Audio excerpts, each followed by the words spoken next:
ने guest room ready करवा दिया है।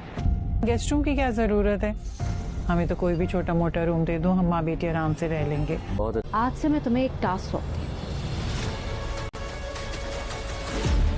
समीन को इदरान की जिंदगी से अलग करने का टास्क।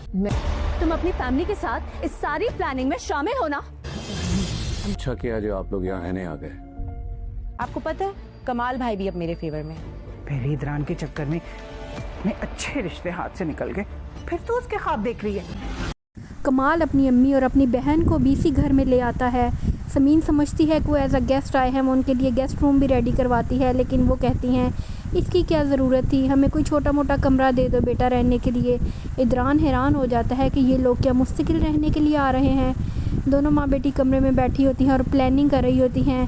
मारिया कहती है मैं तो इदरान को शुरू से ही पसंद करती थी, तो उसकी अम्मी कहती हैं तुम तो हो ही बेवकूफ़, तुमने अभी तक इदरान को काबू में नहीं किया, इतना अच्छा रिश्ता हाथ से निकल गया, तुम बैठी उसका इंतज़ार करती रही और समीन उसे ले उड़ी। शायला ये सब बातें सुन लेती है। वो कहती है कि आज से मैं तुम्हें एक टास्क देती हूँ, तुम समीन को किसी न किसी तरह इस घर से निकलवा दो तो मैं ख़ुद तुम्हारी शादी इदरान के साथ करवाऊँगी।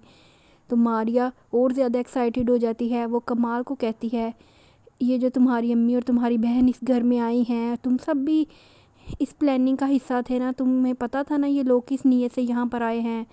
समीन बेचारी परेशान हो रही होती है। इदरान को भी उनका आना कुछ खास अच्छा नहीं लगता, लेकिन शाइला की वजह से खामोश होते हैं।